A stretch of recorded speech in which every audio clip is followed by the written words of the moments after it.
أعوذ بالله من الشيطان الرجيم.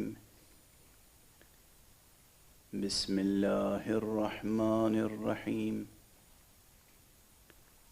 الحمد لله رب العالمين،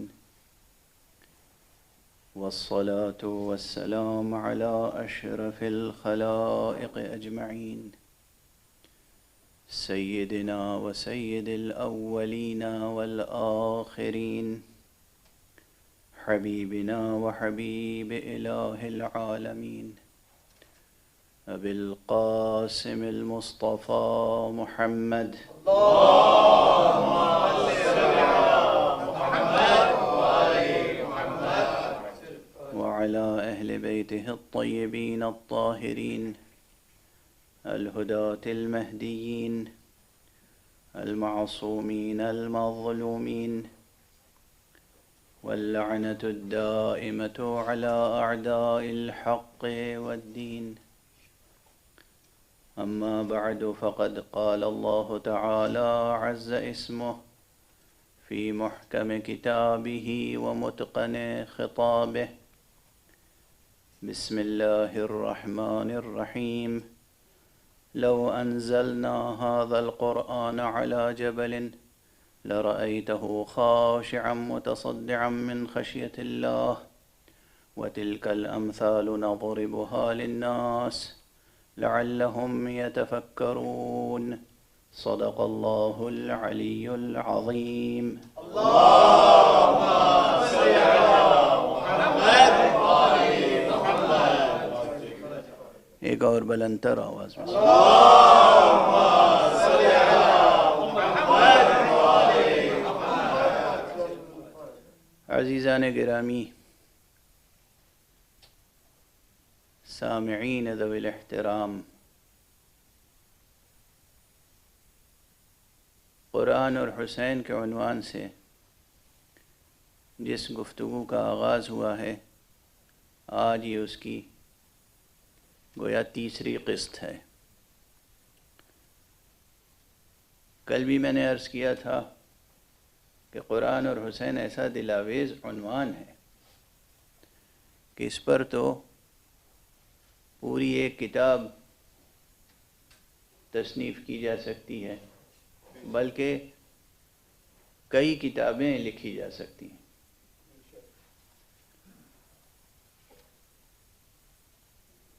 آپ دیکھیے ذرا اس گھرانے کی وحدت قرآن کے ساتھ. یہ جو اہل بیت نبوت ہیں، یہ جو عصمت کا گھرانہ ہے، یہ جو خاندان نور ہے، اس کی نور قرآن سے وحدت تو دیکھیے.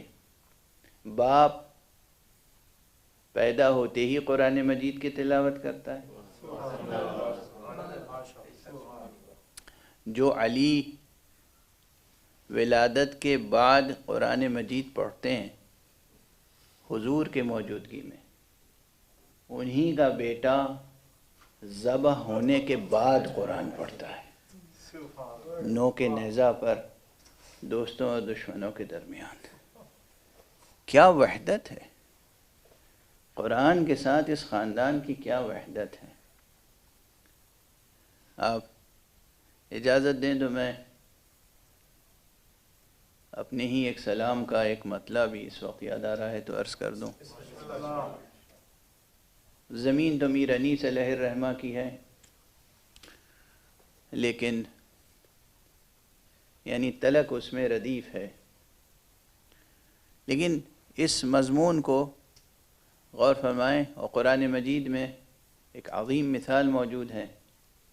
جناب عیسیٰ ابن مریم حضرت مسیح علیہ السلام کی آغوش مادر میں کلام کرنے کی مثال، تلاوت کرنے کی مثال.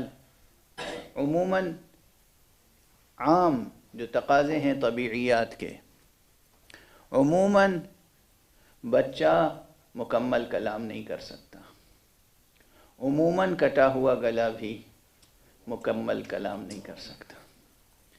بس یہ تصور اور تمام روایتیں آپ حضرات کے ذہنوں میں ہیں، انہیں ذہن میں تازہ کر لیجئے اور پھر یہ دو مصرے سماعت فرما لیجئے. کہ آواز سخن ہے کہاں سے کہاں تلک،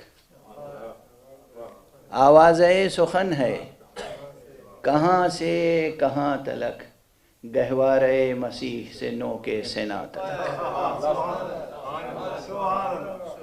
اور محمد والے محمد الانتر صلوات۔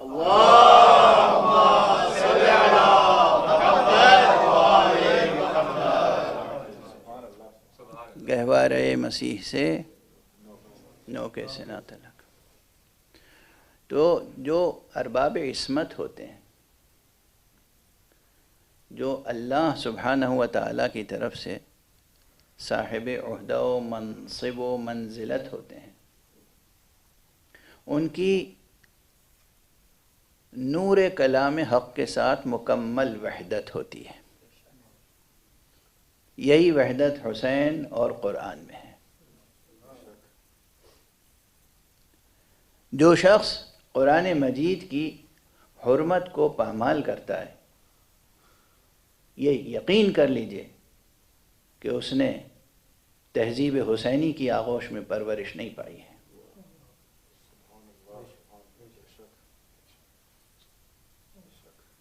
تہذیب حسینی کہہ رہا ہوں میں، ترکیب پرانی ہے، میری ہی زبان پہ کئی بار عرض کر چکا ہوں۔ تہذیب حسینی ایک مکمل تہذیب ہے، ایک مکمل ثقافت ہے۔ تہذیب عزا، تہذیب ولایت، تہذیب مودت، تہذیب حسینی، ثقافت آل محمد۔ اس ثقافت میں، اس تہذیب میں جن طبیعتوں کو نشو و نما پانے کا موقع ملتا ہے، جو ذہن پروان چڑھتے ہیں، جو دل پروان چڑھتے ہیں، جو طبیعتیں ڈھلتی ہیں، ممکن ہے کہ قرآن مجید کے باب میں ذرا سا سوء ادب کریں؟ ممکن نہیں ہے۔ ہمارے لیے قرآن مجید کی حرمت اتنی ہی اہم ہے جتنی خود رسول اللہ صلی اللہ علیہ وآلہ وسلم۔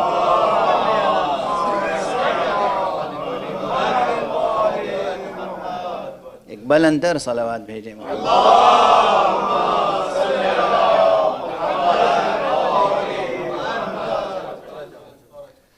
کل گفتگو ایک خاص فراز معنی تک پہنچ گئی تھی،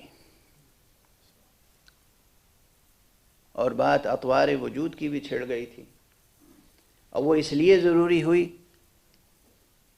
کہ قرآن مجید نے خود اپنا جو تعارف کرایا ہے، حق سبحانہ و تعالیٰ نے، اللہ سبحانہ و تعالیٰ نے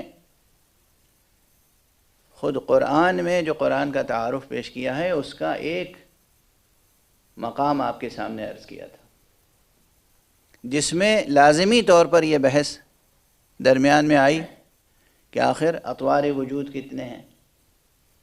ایک یہ طور وجود ہے قرآن مجید کا جو لفظ عربی میں ہے، قرآناً عربیہ، انا جعلناہ قرآناً عربیاً لعلکم تعقلون۔ یہاں ایک بحث اور ہے، ہر طور وجود کے اپنے آثار وجود ہیں۔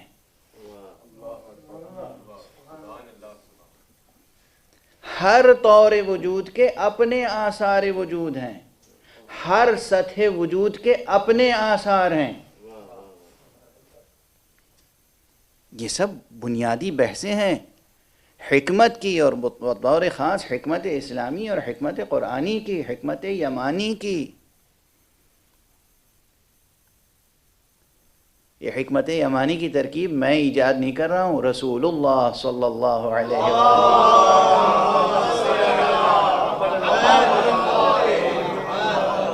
کی زبان مبارک پر یہ ترکیب آئی تھی۔ حکمت یمانی، حکمت قرآنی، حکمت ایمانی، حکمت توحیدی، حکمت صمدی، حکمت اسلامی، اس کے مباحث ہیں یہ۔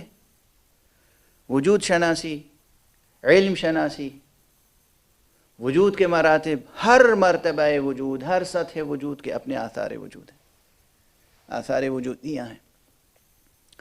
تو اسی آیت میں لعلکم تعقلون، یہ لعلکم کس کے آثار میں آئے گا؟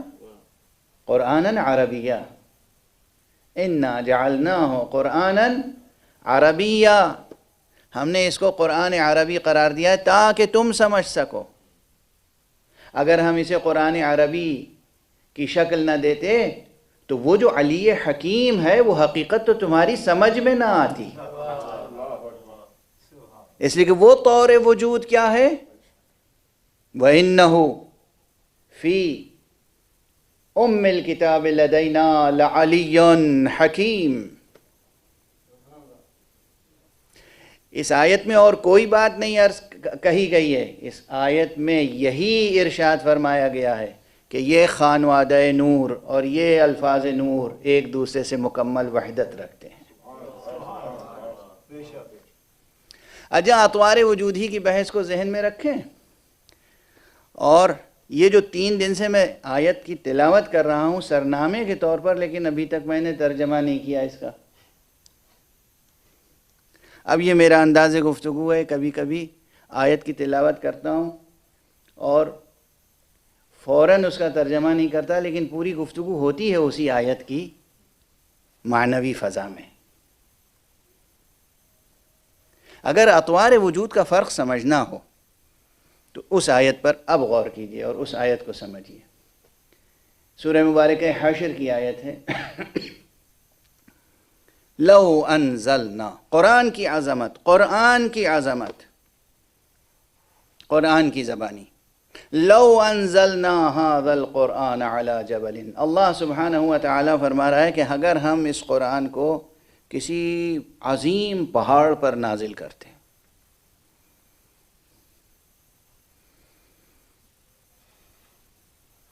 تو لو انزلنا هذا القرآن على جبل لرأيته خاشعا متصدعا من خشية اللہ، تو تم دیکھتے کہ وہ پہاڑ اپنی تمام تر سنگینی، سختی اور اپنی عظمت کے باوجود ٹکڑے ٹکڑے ہو جاتا، خشیت الہی سے، خوف الہی سے۔ پھر فرمایا گیا وَتِلْكَ الْأَمْثَالُ نَضْرِبُهَا لِلنَّاسِ، اور یہ مثالیں ہم لوگوں کے لیے دیتے ہیں لَعَلَّهُمْ يَتَفَكَّرُونَ، تاکہ وہ فکر سے کام لیں۔ فکر سے کام لیں، جب قرآن نے کہا تو ہم فکر سے کام لیں یا نہ لیں؟ مجبور ہیں۔ ایک تو خود ذہن ایسا اللہ نے بنایا ہے کہ یہ ذہن مجبول ہے، یہ ذہن بنا ہی اس طرح سے ہے کہ اس کا کام ہی ہے سوچنا۔ ممکن نہیں ہے کہ حق سبحانہ و تعالیٰ کوئی شے خلق کرے اور اس کی فطرت میں کوئی امر رکھے اور اس کو اسی امر سے روکے، یہ ممکن نہیں ہے۔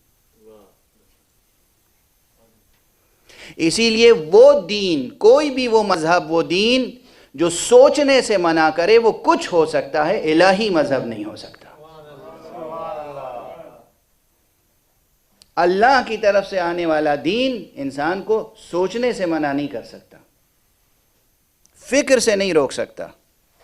جو بھی دین ادھر سے آیا ہوا ہوگا وہ یہ نہیں کہے گا بس جو ہم کہہ رہے ہیں آنکھ بند کر کے مان لو، خبردار سوال نہ کرنا، خبردار ان کی کتابیں نہ پڑھنا، خبردار ان کی مجلسوں میں نہ جانا، خبردار ان کی محفلوں میں نہ جانا، ورنہ تمہاری فکر بدل جائے گی، تمہاری سوچ بدل جائے گی، تم بدل جاؤ گے، تمہارا دین ناقص و فاسد ہو جائے گا۔ اللہ کی طرف سے جو دین اور مذہب آیا ہوا ہوگا اس میں یہ باتیں ہو ہی نہیں سکتی، اس لیے کہ وہ چاہے گا زیادہ سے زیادہ کائنات کا مطالعہ کرو، سب کو دیکھو، تمام مکاتب فکر کا مطالعہ کرو، پھر تمہیں سمجھ میں آئے گا کہ الہی مکتب کی عظمتیں کیا ہوتی ہیں، الہی مکتب کی عظمتیں کیا ہوتی ہیں۔ تو بہرحال ایک تو ذہن ایسا بنایا کہ سوچنے پر اس کی فطرت ہی ہے سوچنا، اور دوسرے دعوت دی بار بار لعلہم یتفکرون، تاکہ وہ سوچیں، لوگ سوچیں۔ کیا سوچیں؟ سب سے پہلے تو یہی سوچیں گے کہ اب میں بالکل بچوں کی طرح آگے بڑھوں نا دھیرے دھیرے، تاکہ جو لوگ اسکالرس نہیں ہیں اور عام انداز سے سوچتے ہیں پھر وہ بھی ہم وہاں تک پہنچیں اور پھر ان کو ساتھ لے کے کچھ آگے بڑھیں۔ قرآن مجید میں یہ لکھا ہے کہ اگر یہ قرآن ہم کسی عظیم پہاڑ پر بھی نازل کر دیتے تو وہ پہاڑ خوف خدا، خشیت خدا سے ریزہ ریزہ ہو جاتا، ٹکڑے ٹکڑے ہو جاتا۔ یہ قرآن ہی کا وصف ہے نا، قرآن کا وصف ہے نا۔ یہ پورا قرآن آپ ایک چھوٹی سی لکڑی کی رحل پہ رکھ دیتے ہیں، رحل تو جوں کہ توں رہتی۔ بچوں کو سمجھانے کے لیے مثال دے رہا ہوں، رحل پہ رکھ کے قرآن پڑھتے ہیں یا نہیں؟ اور ایک آیت رکھتے ہیں، پورا قرآن رحل پہ رکھ دیتے ہیں، اور رحل کو جنبش بھی نہیں ہوتی، جوں کہ توں اپنی قوت کے ساتھ باقی رہتی ہے۔ قرآن کہہ رہا ہے اگر پہاڑ پہ نازل کرتے تو ریزہ ریزہ ہو جاتا پہاڑ، اور آپ پورا قرآن ایک لکڑی کی نازک سی رحل پہ رکھے ہوئے ہیں اور اس رحل کو کچھ بھی نہیں ہو رہا ہے۔ یہ کیا کرشمہ ہے؟ یا آپ قرآن اپنے ایک ہاتھ پہ لے لیتے ہیں، آپ قرآن مجید اپنی جیب میں رکھ لیتے ہیں۔ یہاں آثار کیوں نہیں ظاہر ہو رہے ہیں؟ اسی لیے ظاہر نہیں ہو رہے ہیں کہ یہ طور وجود کچھ اور ہے، وہ طور وجود کچھ اور ہے۔ اور فرما رہے ہیں آپ، اسے بھولیے گا نہیں۔ یہ طور وجود یہ عربی مبین میں یہ آپ کے ہاتھوں کا بنایا ہوا کاغذ، آپ کے ہاتھوں کی بنائی ہوئی روشنائی، آپ کے ہاتھوں کا بنایا ہوا قلم، آپ کے ہاتھوں کا بنایا ہوا پریس، آپ کے ہاتھوں کی بنائی ہوئی جلد، جو کچھ ہے اس میں جو آپ کے سامنے رحل پہ رکھا ہے آپ کے ہاتھوں کا بنایا ہوا ہے۔ آپ کے ہاتھوں کے بنائے ہوئے قرآن مجید میں اتنی تاثیر نہیں ہو سکتی کہ ایک نازک سی رحل بھی متحرک ہو جائے، لیکن جو نور مشیت سے لکھا ہوا قرآن ہوگا، وہ قرآن وہ عظمت رکھتا ہے کہ اگر پہاڑ پر نازل کر دیا جائے تو وہ ٹکڑے ٹکڑے ہو جائے۔ نور مشیت سے لکھا ہوا قرآن، نور حق سے نازل ہونے والا قرآن کہیں نہیں ٹھہر سکتا مگر اسی نور پر جو خود نور حق سے مشتق ہوا ہو۔ صلوات پڑھ دیجئے محمد۔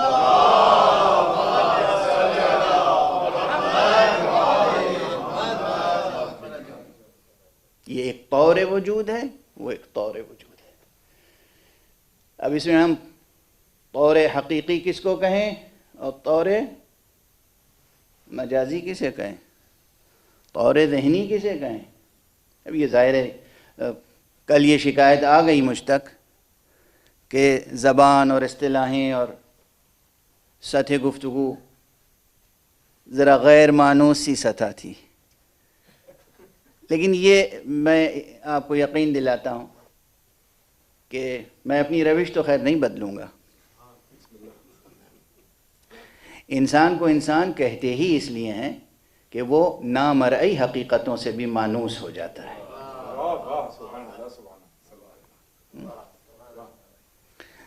تو آپ جن چیزوں سے مانوس ہیں پہلے سے، انہیں دہرانے سے کوئی فائدہ نہیں ہے، لیکن اس سے بلندر کچھ سطح گفتگو آنی چاہیے سامنے۔ عظمت قرآن کی بات ہے، عظمت قرآن، یہ قرآن بھی عظیم ہے چونکہ یہ حکایت کرتا ہے اسی کی۔ یہ قرآن عظیم ہے چونکہ یہ الفاظ آپ کے ہیں۔ دیکھیے یہ ذرا سمجھیے گا، نماز کے احکام میں ایک حکم بعض فقہا نے بہت توجہ دلائی ہے، کہا جب تم پڑھ رہے ہو نماز میں بسم اللہ الرحمن الرحیم الحمدللہ رب العالمین، یہ جو سورہ پڑھتے ہیں اہدنا الصراط المستقیم، تو تم اسے اپنی طرف سے بنیت دعا نہ پڑھو ورنہ یہ تمہارا کلام ہو جائے گا۔ اس نیت سے پڑھو کہ ہم مأمور ہیں، ہمیں وہ کلام دہرانا ہے جو اللہ کا کلام قلب مصطفیٰ پہ نازل ہوا تھا۔ توجہ رکھیے، لفظیں وہی ہیں، مخارج وہی ہیں، تلفظ وہی ہے، مگر اس نیت سے کیا کہ یہ میری دعا ہے تو کلام آدمی ہو گیا. اس نیت سے کیا کہ ہم وہ کلام دہرا رہے ہیں. واجب ہے، فرض ہے کہ نماز میں ہم وہ کلام تلاوت کریں، ایجاد نہ کریں، تلاوت کریں، انشاء نہ کریں، تلاوت کریں. تلاوت یعنی پیروی. اور ہمارے ہاں اگر اپنی طرف سے کہا ایاک نعبد و ایاک نستعین اہدنا الصراط المستقیم، کلام آدمی ہے، فرض ادا نہیں ہوا. اس نیت سے کہا کہ یہ وہی آیت میں دہرا رہا ہوں جو اللہ کی طرف سے قلب مصطفیٰ پہ نازل ہوئی تھی، جو زبان مصطفیٰ سے امت تک منتقل ہوئی، وہی کلام میں دہرا رہا ہوں تیرے سامنے. مالک، پروردگار، میں تیرے محضر میں تیرا ہی کلام پڑھ سکتا ہوں، مجھے کہاں مجال، یہ جرات، یہ ہمت، یہ حوصلہ کہ خود کچھ کہہ سکوں. اور ہمارے ہاں تیرے محضر میں تیرا کلام پیش کر رہا ہوں. اگر اس نیت سے پڑھا، واجب ادا ہو گیا، نماز صحیح ہو گئی. اور ہمارے ہاں تو یہ نیت کے بدل جانے سے حقیقت اتنی بدل گئی کہ وہ کلام آدمی ہو گیا، اور نیت ذرا سی بدلی تو وہ کلام اللہ کہلایا. اور ہمارے آپ تو اب یہی قرآن جو پیشور کاتب لکھتے ہیں، پیشور کاتب جن کا کام ہے پیسے لینا، کتابت کرنا، ایمان ہے نہیں ہے، تقوی ہے نہیں ہے، طہارت ہے نہیں ہے، یہ پورا قرآن لکھ دیتے ہیں. نہ ان کے ہاتھ میں تاثیر پیدا ہوتی ہے، نہ اس لکھی ہوئی تحریر میں. اور کوئی با تقوی عالم با عمل صرف اپنے قلم سے بسم اللہ الرحمن الرحیم لکھ کر دے دیتا ہے، اور کوئی اپنے پاس رکھ لیتا ہے تو چلنے والا پانی پر آسانی سے چلتا ہے تو وہی بسم اللہ. یہ جو بسم اللہ لکھی ہوئی ہے، یہ قرآن مجید. اور ہمارے آپ نیتوں کا فرق سمجھیں، نیت کی عظمت سمجھیں، اس حقیقت کو سمجھیں. قلب مومن کی کیفیت کیا ہونی چاہیے، کیسا صاف قلب ہونا چاہیے، کیسی نیت ہونی چاہیے. اور ہمارے آپ یہی قرآن مشہور واقعہ ہے نا، علامہ مرتضی عالم الہدیٰ کا واقعہ ہے، بغداد کا. دریائے دجلہ موجود ہے اب بھی، یہ اس وقت بھی یہ دریا موجود تھا.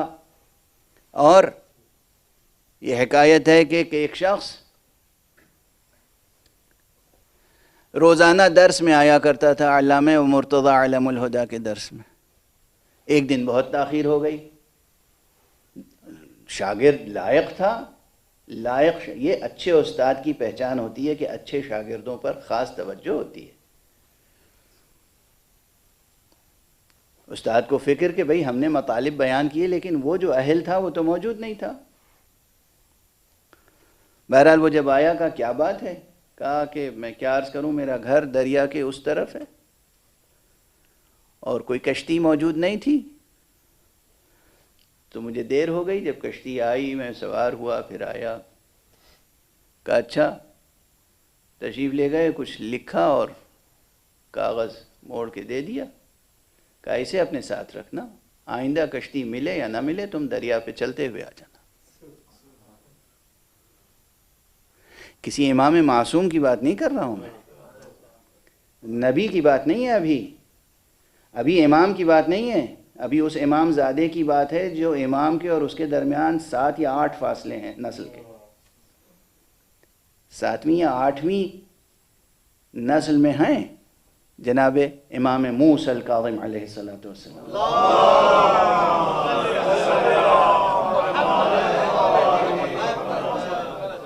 اور فرمانے آپ، اور اس کے بعد وہ عادی ہو گئے، آتے رہے جاتے رہے. ایک دن جو کھول کے دیکھا، دیکھیں نیت اور اعتبار، یقین، عظمت، شک کا گزر نہ ہو دل میں دماغ میں. ایک دن کھول کے دیکھا تو کہا ارے یہ تو بسم اللہ ہی ہے.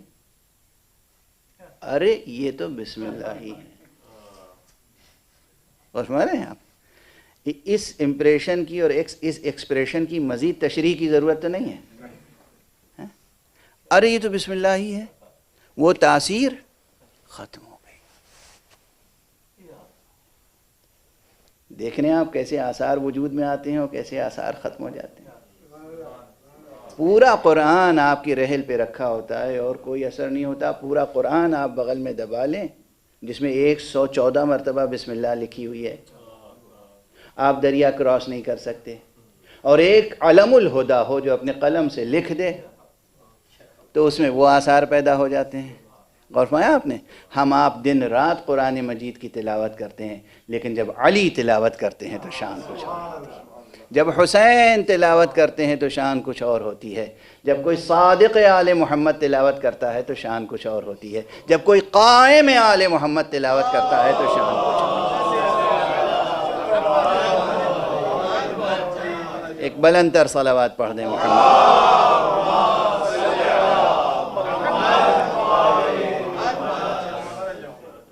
تو یہ آیت تھی جو میں روزانہ تلاوت کر رہا ہوں کہ لو انزلنا هذا القرآن على جبل. قرآن کی عظمت ہے، قرآن کی تاثیر، قرآن کی عظمت، قرآن کی اہمیت مکتب اہل بیت میں شیعوں کے درمیان. اگر ہم اس قرآن کو کسی عظیم پہاڑ پر، اب عظیم میں ترجمے میں اس لیے کہہ رہا ہوں کہ یہ ارباب بلاغت سمجھتے ہیں کہ تنوین جو ہے جبلن، یہ جو تنوین ہے، یہ نون تنوین جو لکھا نہیں جاتا صرف پڑھنے میں آتا ہے، اس میں بھی کتنی معنویتیں ہیں. تو کبھی یہ تعظیم کے لیے آتا ہے اور کبھی یہ تحقیر کے لیے آتا ہے اور کبھی یہ تنکیر کے لیے آتا ہے اور کبھی یہ تمکین کے لیے آتا ہے. اب یہ سب اصطلاحیں ہیں، یہ سب ٹرمینالوجیز ہیں. اگر آپ تحقیق کریں گے تو علم کے دروازے کھلتے چلے جائیں گے. میں صرف ٹرمینالوجیز اس لیے عرض کرتا ہوں جو جس کا اہل ہو وہ اپنے مطابق کلیدیں لیتا جائے اور اپنے ذوق کے مطابق دروازے کھولتا جائے. ایک صلوات پڑھ دیجئے محمد.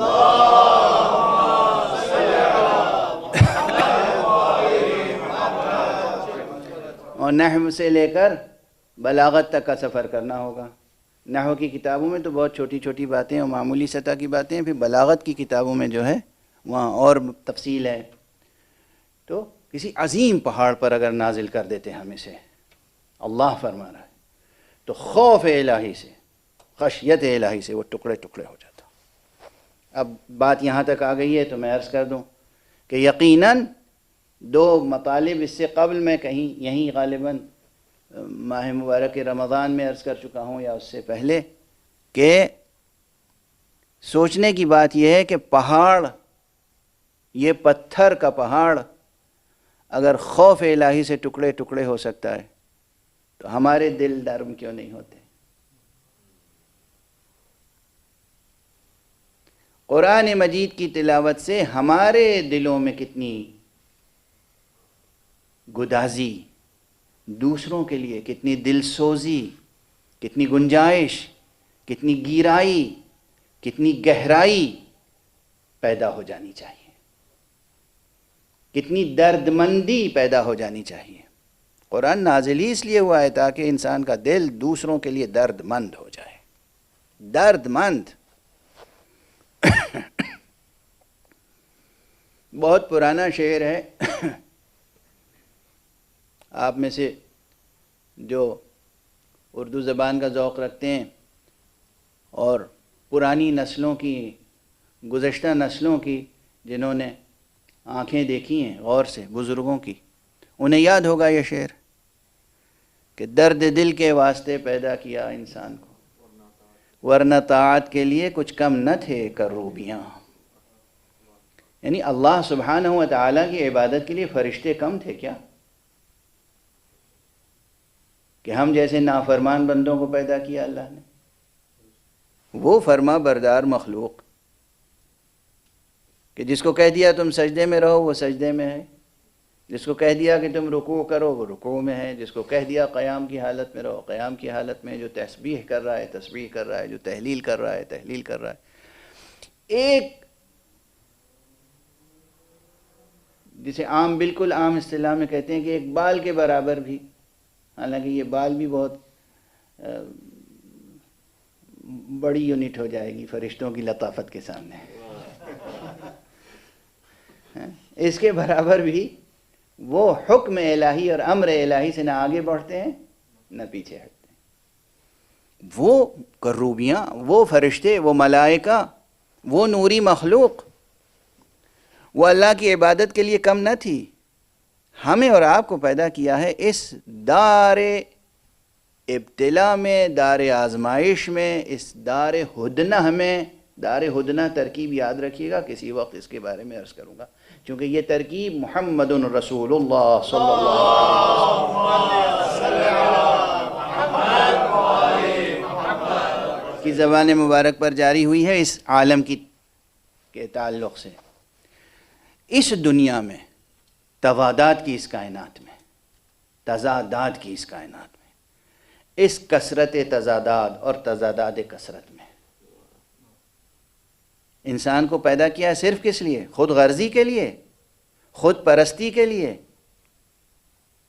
نہ خود غرضی کے لیے نہ خود پرستی کے لیے، خود فراموشی کے ساتھ خدا پرستی کے لیے۔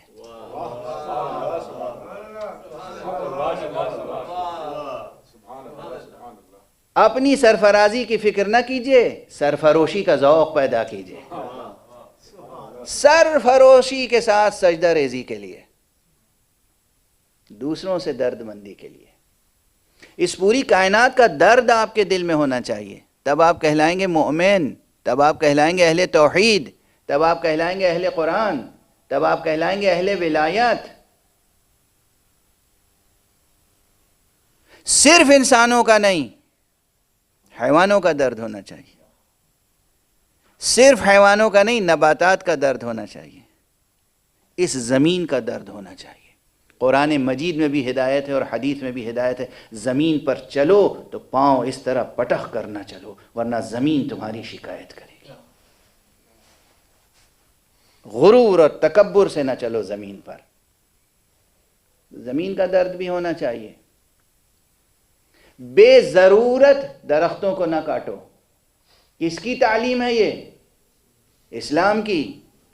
اگر اس پر ساری دنیا عمل کرتی تو یہ جو آج کل مصیبت آئی ہوئی ہے پوری دنیا پر، جو کلائمیٹ چینج ہو رہا ہے، جو گلوبل وارمنگ ہو رہی ہے، جو مشکلیں ہیں، یہ نہ ہوتی۔ بے ضرورت قطع نہ کرو درختوں کو، بے ضرورت شکار نہ کرو۔ کسی جانور کو بے ضرورت مار نہیں سکتے۔ یہ نہیں کہ شوقیہ ذوق ہے آپ کا، شوق ہے آپ حیوانوں کو ہلاک کر رہے ہیں۔ بے ضرورت نہ کرو۔ جنگ کی حالت میں دشمن سے جنگ کرو، کیونکہ یہ بحثیں آنے والی ہیں کہ قرآن مجید میں قتال کا کیوں حکم ہے، جہاد کا کیوں حکم ہے۔ یہ آیتیں نکال دیجئے قرآن مجید سے، سبحان اللہ،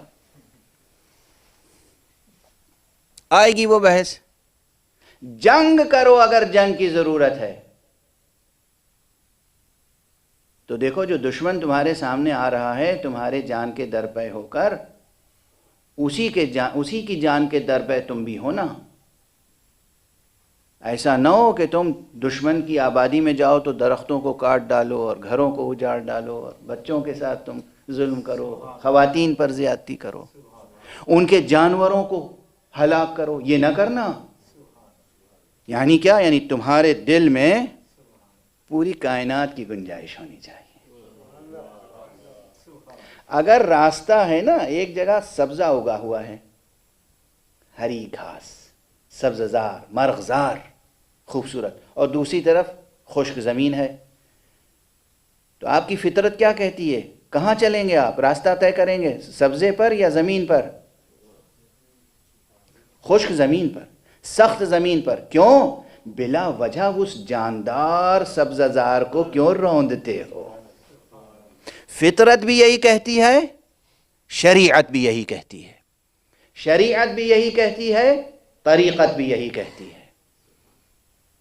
طریقت، حقیقت، شریعت الگ الگ چیزیں نہیں ہیں، ایک ہی حقیقت کے اطوار ہیں۔ ایک صلوات پڑھ دیجئے محمد۔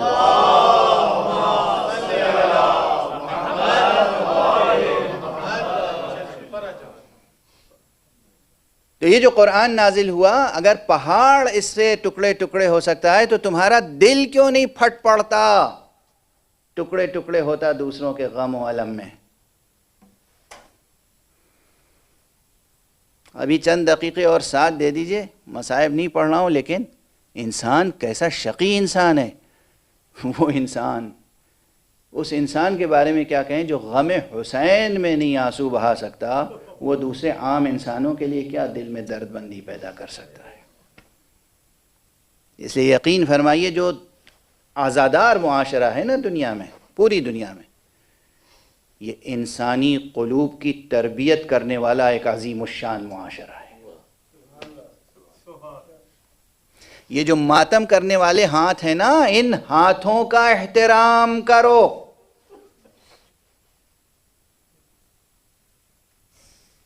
یہ اپنے سینے پہ ہاتھ مار کے درد مندی کا سبق سکھاتے ہیں۔ درد مندی، سوگواری، دوسروں کے درد و الم و غم کو محسوس کرنا، اور اس شدت سے محسوس کرنا جیسے وہ اس کا نہیں تمہارا غم ہے۔ یہ تربیت گاہ ہے، یہ تربیت گاہ اسلامی ہے، یہ تربیت گاہ ایمانی ہے، یہ تربیت گاہ قرآنی ہے، یہ تربیت گاہ غدیری ہے، یہ تربیت گاہ ولایت ہے۔ اگر یہ تاثیر نہیں پیدا ہوئی تو آپ حق ادا نہیں کر سکیں گے۔ لو انزلنا هذا القرآن على جبل، اگر ہم اس قرآن کو کسی پہاڑ پہ نازل کرتے تو وہ پہاڑ ٹکڑے ٹکڑے ہو جاتا۔ بس ایک فقرہ اور مقام منقبت یا مقام نعت و فضیلت میں عرض کر کے پھر مصائب کی گزارش کی طرف آتا ہوں۔ ایک درس تو اس میں یہ ہے ہمارے آپ کے لیے کہ ہمارے دل نرم ہونے چاہیے۔ اگر پہاڑ ٹکڑے ٹکڑے ہو سکتا ہے خشیت الہی سے، خوف الہی سے، تو ہمارے دل نرم کیوں نہیں پڑتے؟ دوسرا پہلو یہ بھی ہے کہ کتنا عظیم ہوگا وہ قلب جس قلب پر یہ قرآن نازل ہوا۔ یہاں سے قلب مبارک مصطفیٰ صلی اللہ علیہ وآلہ وسلم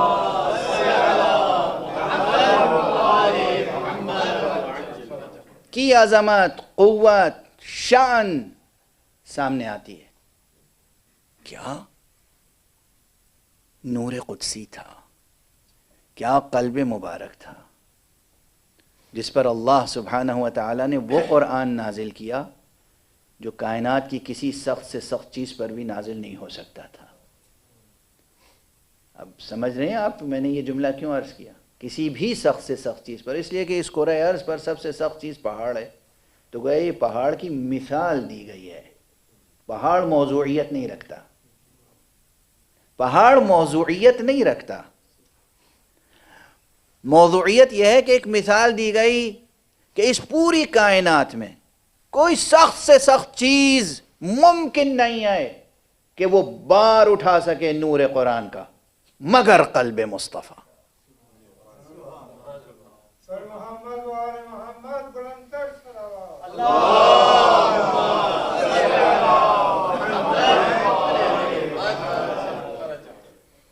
اور جو چیز قلب مصطفیٰ پہ نازل ہو، قلب مصطفیٰ اس کا امین ہو، اور مصطفیٰ پھر اپنے بعد جسے امین بنائیں وہ بھی قلب مرتضیٰ ہو، اس حقیقت تک کیا کسی غیر معصوم کا دست تصرف پہنچ سکتا ہے کہ کچھ آیتیں نکال لے اور کچھ آیتیں ڈال دے؟ سمجھ میں آتی ہے یہ بات؟ کیا ہو گیا ہے آپ کی ہوش و خیرت کو؟ کیا ہو گیا ہے؟ کیا قرآن مجید کو سمجھا؟ یاد رکھیے، کل بھی میں نے عرض کیا تھا کہ قرآن مجید پہ جو اعتراضات ہیں نئے نہیں ہیں، اور ان تمام اعتراضات کا جواب خود قرآن مجید میں موجود ہے، بس آیات کی تلاوت کرنے کی ضرورت ہے۔ مثلا اس پورے قرآن سے متعلق پروردگار عالم نے ارشاد فرمایا ہے کہ اِنَّا نَحْنُ نَزَّلْنَا الذِّكْرَ وَإِنَّا لَهُ لَحَافِظُونَ، ہم ہیں، ہم نے اس ذکر کو نازل کیا ہے۔ اللہ اکبر۔ دیکھیے قرآن مجید میں انداز یہ اِنَّا نَحْنُ، یہ عجیب و غریب لحن ہے، عجیب انداز ہے یہ قرآن کا خاص اسلوب ہے عظمت و جلال الہی کے اظہار کے لیے۔ خدا کے علاوہ کسی کو یہ انداز خطاب زیب نہیں دیتا۔ ہم ہیں ہم، اور یہ قرآن مجید میں بس ان مواقع پر آیا ہے جہاں کوئی بہت ہی عظیم حقیقت کی طرف اشارہ کیا گیا ہے۔ مثلا انسانوں کے لیے سب سے بڑی بات کیا ہو سکتی ہے؟ مرنے جینے کی بات، مرنے جینے کی بات ہے۔ کیا ہو سکتی ہے انسان کے لیے جس پہ انسان مرنے جینے پہ تیار ہو جائے؟ مرنا جینا ہی ہے جس پہ مرنے جینے کے لیے تیار ہوتا ہے۔ سمجھ رہے ہیں آپ؟ دیکھیے لہجے میں کیا فرق ہوا، ایک ہی فقرے کو دہرانے میں کیا معنویت پیدا ہو گئی۔ تو سب سے بڑی بات یہ ہے کہ کسی مردے کو کوئی زندہ کر دے، یہ ہے بڑی بات۔ زندہ کو مارنا بڑی بات نہیں ہے، مردہ کو زندہ کرنا بڑی بات ہے۔ تو قرآن مجید میں سورہ مبارکہ یاسین آپ میں سے اکثر حضرات کو تقریباً پوری یاد ہوگی، اکثر تلاوت کی جاتی ہے۔ اس کی 12ویں آیت میں یہی انداز ہے، اِنَّا نَحْنُ نُحْيِي الْمَوْتَى، ہم ہیں ہم جو مردوں کو زندہ کرتے ہیں۔ ہم ہیں ہم، وہی انداز جو وہاں ہے، مردوں کو زندہ کرتے ہیں۔ کیونکہ زندہ کرنا عظیم ترین مسئلہ ہے، عظیم ترین، واقعاً یہ ترین کا لفظ ہم لوگ تو بہت استعمال کرتے ہیں۔ سپرلیٹو ڈگری میں گفتگو کرنا ہم لوگوں کی بیماری ہے، ہر حقیر سے حقیر چیز کو ترین لگا کر عظیم ترین بنا دیتے ہیں۔ معمولی سا کوئی شاعر ہوگا، عظیم ترین شاعر، معمولی سا کوئی ذرا سا 1-2 صفحہ پڑھ لیا، عظیم ترین عالم، معلوم ہوا کہ کوئی 1-2 صفحہ مضمون لکھ لیا، عظیم ترین ادیب۔ ترین کے نیچے تو کوئی آنے کو تیار ہی نہیں ہوتا ہے۔ یعنی اب یہ ترین کے ساتھ جتنے کلمات ہیں یہ بے معنی ہو چکے ہیں۔ لیکن بہرحال توجہ رہے آپ کی اس طرف کہ قرآن مجید سے متعلق گفتگو ہو رہی ہے نا، قرآن مجید سے متعلق گفتگو ہو رہی ہے۔ آپ اس بات کو سمجھیں کہ کہاں پر یہ استعمال کرنا چاہیے ترین کا۔ عظیم ترین مسئلہ ہے واقعاً مردے کو جلا دینا، خدا کہہ رہا ہے۔ ویسے ایک بات عرض کروں، کوئی اس سے اختلاف نہیں، جتنے وعدے خدا نے کیے ہیں اور جتنے کام خدا نے اپنے ذمے لیے ہیں، کرتا ہے وہ کسی نہ کسی ذریعے سے اور واسطے سے، ہے نا۔ اللہ نے کہا میں ہدایت دوں گا، ہدایت دینا میرا کام ہے۔ ہدایت دیتا کون ہے؟ نبی۔ اللہ نے کہا رزق دینا میرا کام ہے، رزق بانٹتا کون ہے؟ فرشتے۔ اللہ نے کہا کہ شفا میں دیتا ہوں، شفا ملتی کیسے؟ ڈاکٹر، حکیم، دوائیں سب استعمال کرتے ہیں، شفا دیتا وہ ہے لیکن ان ذریعوں سے۔ اللہ نے کہا ہم ہیں ہم جو مردوں کو جلاتے ہیں۔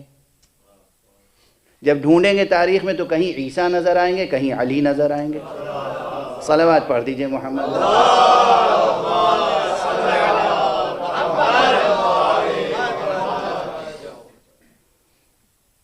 جوانوں، عزیزوں، میرے بچوں، ہرگز شک و شبہ پیدا نہ کرنا اپنے دلوں میں۔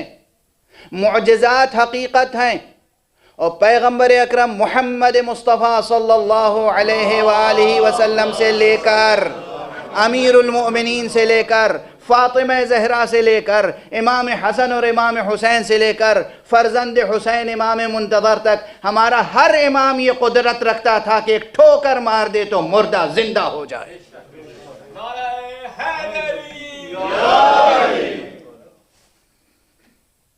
کہہ دے زبان سے قوم، مردے سے کہے قوم، وہ اٹھنے پہ مجبور ہوتا تھا، کیونکہ یہ خود اذن اللہ ہے۔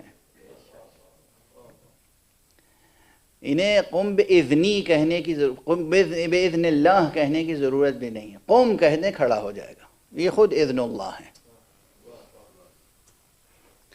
تو بہرحال جس طرح یہ ہے کہ مردے کو زندہ کرنا عظیم ترین مسئلہ ہے، اسی طرح یہاں لہجہ ہے، قرآن کی حفاظت کرنا، دین خدا کی حفاظت کرنا، مقام ختم نبوت کی حفاظت کرنا۔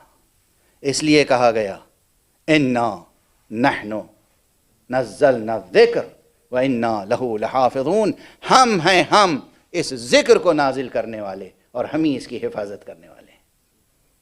جس کی حفاظت کا اللہ نے وعدہ لیا ہو، دنیا کا کوئی حکمراں اسے تبدیل کر سکتا ہے؟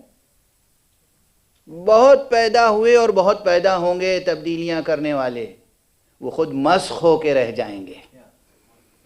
قرآن اپنی جلالت کے ساتھ ہمیشہ باقی رہے گا۔ قرآن مجید کی حفاظت کا عجیب و غریب اہتمام الہی ہے۔ وقت ختم ہو گیا، گفتگو تشنا رہ گئی، اور آپ کو معلوم ہے کہ آج تیسری مجلس ہے محرم کی۔ 2 محرم کو وہ قافلہ جو چلا تھا، 28 رجب کو جو قافلہ چلا تھا سرکار سید الشہداء کا، ابو عبداللہ الحسین کا، جو قافلہ 28 رجب کو مدینے سے چلا تھا، وہ مدینے سے مکے پہنچا، کچھ عرصہ قیام مکے میں رہا، اور 8 ذی الحجہ کو یوم ترویہ وہ قافلہ کربلا کے لیے روانہ ہو گیا۔ جب تمام دنیا سے آئے ہوئے حاجی احرام باندھ رہے تھے عرفات جانے کے لیے، اس وقت جانے کعبہ احرام کھول رہا تھا کربلا جانے کے لیے۔ مسئلہ کیا تھا؟ کیوں؟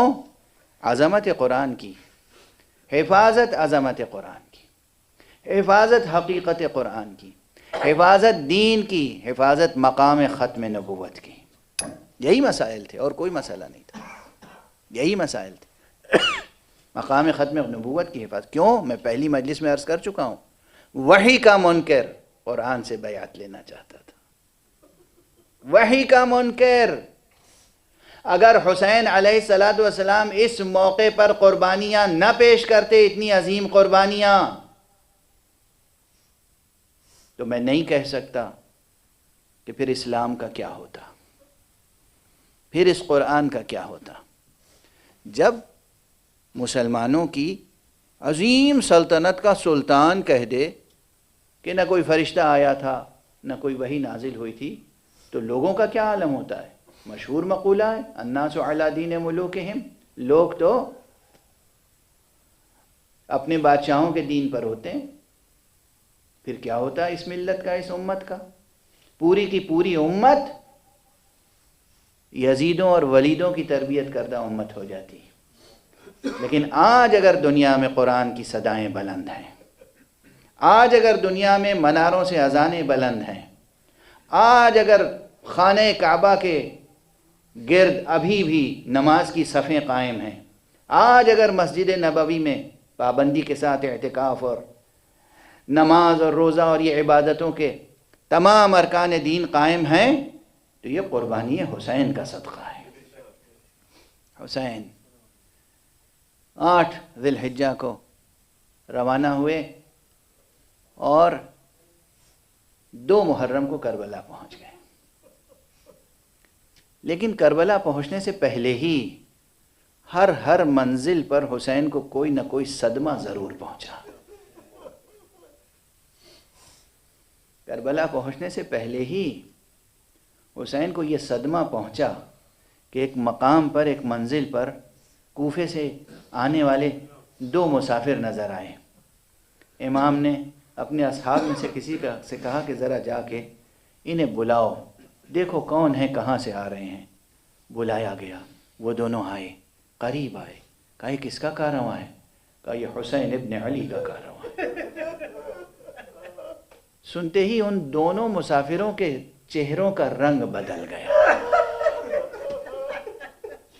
کہا کہاں ہیں فرزند رسول؟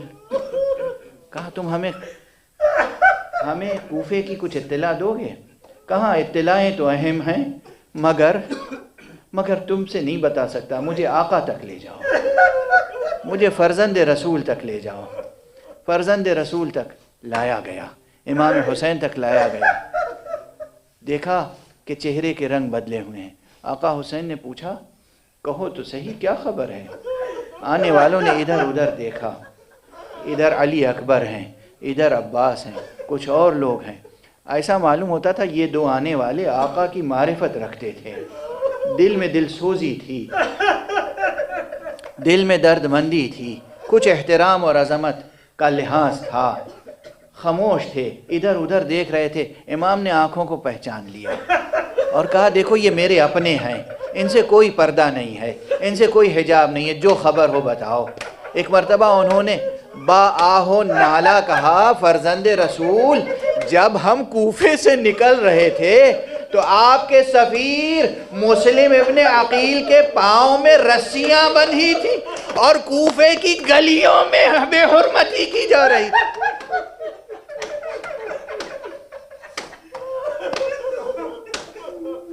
اجرکم علی اللہ، اجرکم علی اللہ۔ کوفے کی گلیوں میں سفیر حسین، اور آپ سنیں گے ایک جملہ، یہ جملہ میرا نہیں ہے، آپ کی یقیناً صدائیں اور بلند ہو جائیں گی۔ امام بخاری وہی جن کی صحیح بخاری، انہوں نے اپنی دوسری کتاب جہاں انہوں نے اپنے رجال سے بحث کی ہے، تاریخ کبیر میں لکھتے ہیں کہ وہ چند افراد جن کی شکل و صورت رسول اللہ سے مشابہ تھی، ان میں سے ایک مسلم ابن عقیل بھی تھے۔ یعنی کوفے کی گلیوں میں تصویر پیغمبر کی بے حرمتی ہو رہی۔ آقا نے سنا اور آپ کی ریش مبارک آنسوؤں سے تر ہو گئی، چہرے پر آنسوؤں کی جھالر۔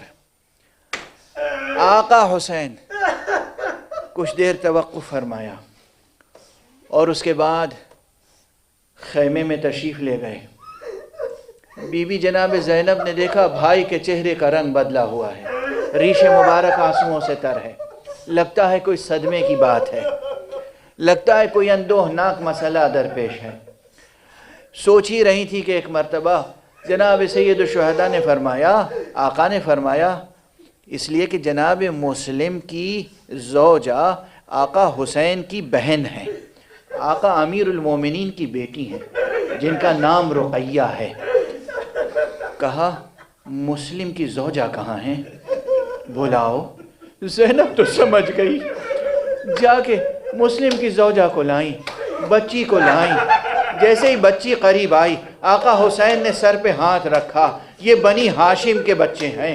جیسے ہی ہاتھ رکھا فوراً بے دریغ بچی نے ایک مرتبہ اپنے عمو کو دیکھا اور کہا خیر تو ہے میرے بابا کی، خیر تو ہے۔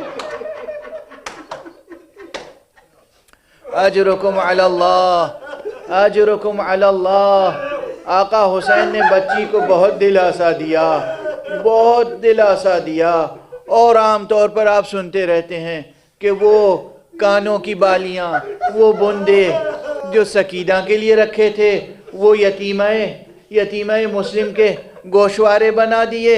اور یہ وہ آقا حسین ہیں کہ جب خود آقا حسین شہید ہوئے ہیں تو آپ کی بیٹی تڑپ رہی تھی غم میں، اور دشمن آ کر بالیاں سلب کر رہا تھا، رخسار پر تماچے لگا رہا تھا، اور وہ بچی پکار رہی تھی بابا بابا، یتیموں پر کرم کرنے والے بابا، بیواؤں پر کرم کرنے والے بابا، آپ کے بعد دیکھیے ہم پر کیا مصیبتیں نازل ہو رہی ہیں۔ انا للہ وإنا إليه راجعون رضا بقضائه وتسلیما لأمره۔ پروردگار ہمیں علوم قرآن اور معارف اہل بیت سے آشنا فرما۔ پروردگار ہمیں قرآن کی عظمت پر اپنی جانیں نثار کرنے کی توفیق عطا فرما۔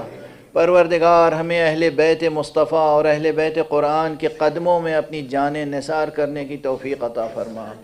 پروردگار ہمارے معاشرے پر علماء حق کا سایہ برقرار رکھ۔ پروردگار تمام مراجع کرام، جو بھی مراجع حق ہیں، جو دینی مرجعیات ہیں، صحیح اور سچی اور صادق مرجعیت، اس کو اپنی حفظ و امان میں رکھ۔ پروردگار بطور خاص آیت اللہ العظمیٰ سید علی حسینی سیستانی اور رہبر معظم آیت اللہ العظمیٰ ولی فقیہ سید علی حسینی خامنئی کو اپنی خاص حفظ و امان میں رکھ۔ پروردگار انسانیت آلام میں مبتلا ہے، اس وباء عام کو دور فرما، بیماریوں کو دور فرما، پالنے والے گناہگاروں کی نحوستوں کو دور فرما، گناہگاروں کو توبہ کی توفیق عطا فرما۔ پروردگار معبود ذکر حسین سننے والوں کے دلوں میں جو آرزویں ہیں ان آرزوؤں کو پورا کر دے۔ پروردگار جن کو اولاد نہیں ہے انہیں اولاد عطا فرما۔ پروردگار جو رزق و روزی کے لیے پریشان ہیں ان کی رزق و روزی میں کشائش عطا فرما۔ پروردگار ہماری تعلیم، ہماری ثقافت کو بلندی عطا فرما۔ پروردگار ہماری تہذیب کو عمومیت عطا فرما، ہمارے دلوں کو عمومی دل سوزی عطا فرما۔ پروردگار اپنے ولی آخر کو اذن ظہور عطا فرما اور ان کے ہاتھوں سے اپنی رحمت و رافت و عدالت کا پرچم لہرا دے۔ ماتم حسین۔